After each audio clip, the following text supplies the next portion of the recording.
Bagaimana menjawab seorang Nasrani yang menghina Rasulullah SAW menikahi Aisyah saat masih kecil? Kasusnya di sosial media.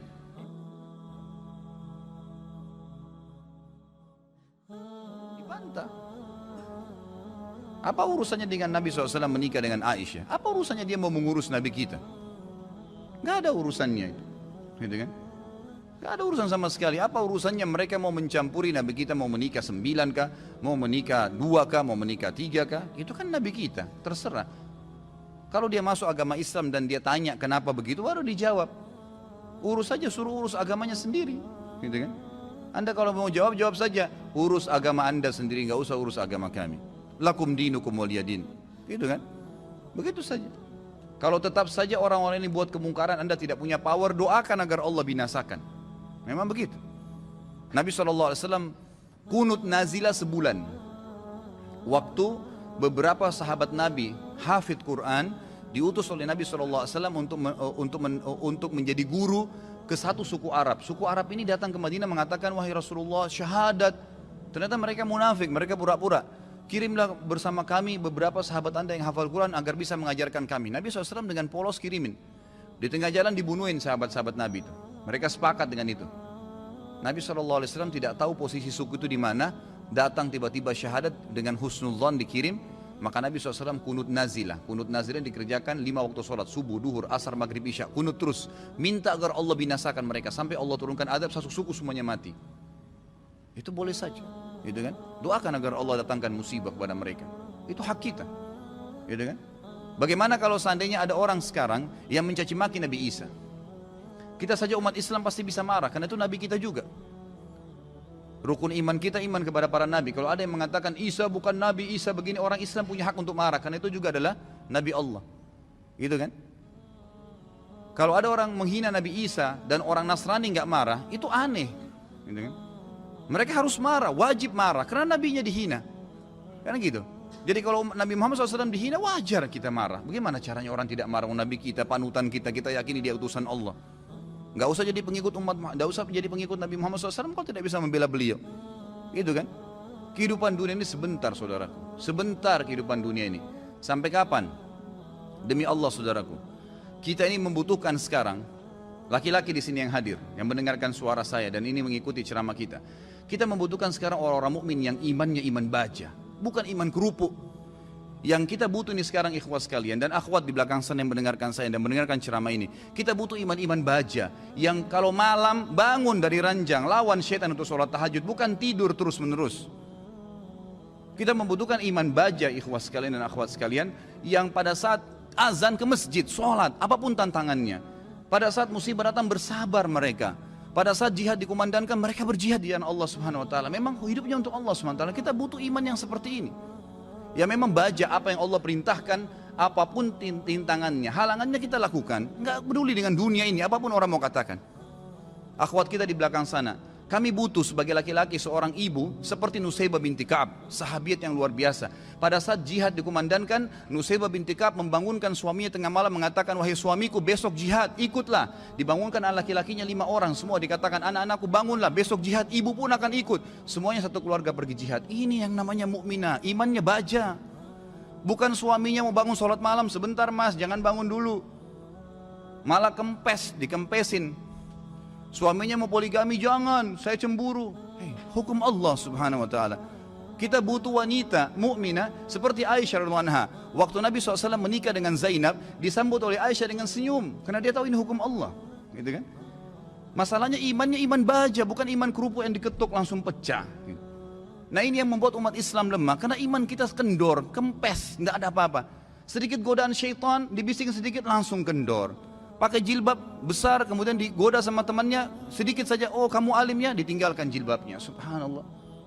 Kita butuh orang-orang mukmin dan mukminah yang hadir di majelis ilmu dengan iman baja. Memang mau mempelajari hukum Allah SWT halal haram. Sepertinya anda hadir ini iman baja namanya. Hadir di majelis ilmu sebagaimana orang-orang fasik. Mau berapa jam dari malam sampai subuh di diskotik, tidak rasa capek tuh. Kemarin ada ikhwah bilang sama saya, Ustadz antum gak capek dari pagi sampai malam ceramah? Saya bilang, ya akhi, orang di diskotik dari malam habis isya pulang kantor, duduk nyanyi sampai kupingnya itu gendang kupingnya mungkin bisa pecah, musik dengan besar sampai subuh, minum khamr, mabuk, dia nggak rasa capek tuh. merasa, oh saya tadi malam terhibur. Kenapa kita sebagai orang yang beriman tidak mengatakan saya terhibur dengan majelis ilmu? Saya terhibur dengan bertemu dengan para ulama, dengan sholat malam, dengan membela agama Allah Subhanahu wa taala. Ini yang dibutuhkan, gitu kan? Kita butuh seorang muslimah, saudari kita yang seperti Rumaisa radhiyallahu anha, yang pada saat suaminya sedih, dia menghiburnya, anaknya mati. Suaminya sangat sayang dengan anak laki-lakinya. Pada saat meninggal dunia, kata Rumaisa radhiyallahu anha, jangan ada yang sampaikan kepada suami saya bahwasanya anak ini sudah mati, karena suami saya sangat sayang dengan dia. Waktu suaminya pamit pergi ke masjid, sholat maghrib isya, pulang habis isya, Rumaisa berdandan, pakai minyak wangi, masak masakan yang enak sekali, lalu dilayani suaminya. Begitu pulang, suaminya diajak makan, digodain, dirayu, sampai berhubungan badan. Setelah puas suaminya kenyang, biologisnya selesai, perhatikan wanita mukminah yang faham di mana dia letakkan godaannya, imannya membawa dia bagaimana untuk bisa menghilangkan kesusahan suaminya, bukan jadi beban bagi suaminya. Dia mengatakan, wahai suamiku, dengan santun nih, anaknya mati, dia juga sedih sebenarnya, tapi bagaimana dia menghibur suaminya, dan dia tahu ketaatan pada suaminya, ketaatan kepada Allah Azza wa Jalla.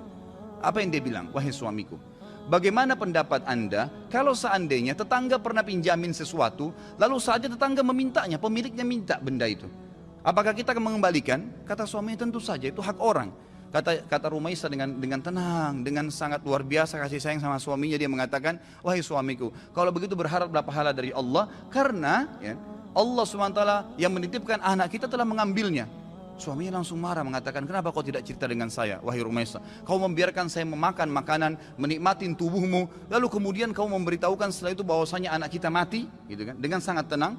Lalu kata Rumaisa, itulah yang saya ingin lakukan untuk menghiburmu. Lalu kata suaminya, saya akan laporkan kepada Nabi SAW. Suaminya pergi ke Nabi SAW malam itu, berkata, ya Rasulullah, begini yang terjadi. Nabi SAW senyum, ya, lalu berkata, apakah kalian berhubungan malam itu? Kata keduanya, iya ya Rasulullah. Kata Nabi SAW, semoga Allah berkahi, betul hamil gara-gara hubungan malam itu. Dan tahun depannya lahir seorang anak mujahid dari kalangan sahabat yang hanya besar mati syahid di jalan Allah Subhanahu wa taala. Ini yang kita butuhkan, orang-orang yang punya iman, ikhwas sekalian. Sampai kapan kita mau berlalai-lalai, gitu kan? Sampai kapan kita mau berlemah-lemah? Malu dengan pakai busana muslim, subhanallah, gitu kan? Malu dengan simbol Islam, subhanallah. Enggak usah jadi muslim sekalian. Saya berapa kali nasihati ikhwan dan akhwat saya, kalau ada yang bertanya, Ustaz, ada satu tetangga saya, ada saudara saya murtad, bagaimana saran anda? Saya bilang, tinggalin dia. Islam gak butuh dengan orang murtad, biarin dia murtad, masuk neraka sendiri. Kenapa kita harus bingung dengan satu orang murtad dan kita tinggalkan orang-orang tetangga kita muslim yang butuh bantuan makan, yang kalau diajak ke masjid mau sholat, itu yang kita dakwahin. Orang yang tidak mau iman tinggalin aja, gak usah diikutin, gitu kan? Ngapain kita berjalan di belakangnya merayu dia untuk supaya dia kembali ke dalam Islam? Gak usah. Doain mungkin, mendakwahin boleh, tapi gak usah kita sedih, ya kan gitu. Jadi kita harus menetapkan semua pada tempatnya masing-masing. Kita butuh figur Abu Bakar yang semua tegak dengan keyakinannya. Figur Umar yang memang syaitan lari dari dia. Tahu kenapa ikhwas karena syaitan lari dari Umar? Karena Umar betul-betul yakin semua yang Allah perintahkan benar, yang dilarang itu salah, ditinggalkan. Dan Umar bin Khattab semuanya dengan tegar, dengan iman baja yang dia lakukan. Malam bangun sholat, nggak ada ceritanya syaitan mau godain ditepis sama dia, nggak ada. Syaitan hanya habis akal. Bagaimana caranya goda orang seperti ini? Nggak bisa. Ya kan? Karena dia betul-betul memang itu ditinggalin. Dan itu hanya dengan iman, ikhwas sekalian. Ini hanya dengan iman. Sampai kapan kita mau terus-menerus membiarkan iman kita sehari begini dan sehari begitu? Sampai kapan antum mau mengatakan, dan perempuan di antun di belakang mengatakan, sampai kapan kita mau mengatakan, oh iya nanti, oh iya ya, sampai kapan oh iya ya ini? Sampai malaikat maut mencabut roh kita baru kemudian kita mau sadar? Subhanallah. Majelis ilmu seperti ini tujuan utama mengubah menjadi orang yang lebih baik. Kalau antum datang di sini dan tidak bisa mengubah, antum bisa rajin sholat malam, antum rajin menjaga hukum-hukum Allah SWT, meninggalkan yang haram, menikmati yang halal. Perempuan-perempuan di sana di belakang, kalau anda datang ke sini tidak bisa mengubah, anda tutup aurat, anda lebih baik daripada sebelumnya, anda bisa mengatur, ya, menikmati apa yang halal, tidak memamerkan aurat anda di sana sini, maka jangan hadir. Karena majelis ilmu tujuannya untuk itu. Melahirkan orang-orang yang imannya iman tegar, iman baja, yang memang tidak mudah goyah, ikhwas sekalian. Kadang-kadang subhanallah baru diminta waktunya untuk sholat malam, kita nggak mau bangun sholat malam. Bagaimana kalau diminta ditumpahkan darah jalan Allah Subhanahu Wa Taala? Sudah sulit, kan gitu. Baru diminta infak saja, sudah beragam macam bisikan syaitan, kita sudah mengiyakan bisikan syaitan itu. Bagaimana kalau diminta infak jalan Allah Subhanahu Wa Taala? Mengorbankan seluruh harta, pakaian kita bahkan kalau perlu dijual untuk itu. Ini semua karena cinta terhadap dunia yang berlebihan, Allah musta'an. Semoga Allah SWT yang di langit sana yang melihat kita ini menjadikan kita orang-orang yang terpilih di kalangan hamba-hambanya yang dipenuhi imannya dengan iman baja insya Allah dalam hati dan meninggal dalam keadaan syahid.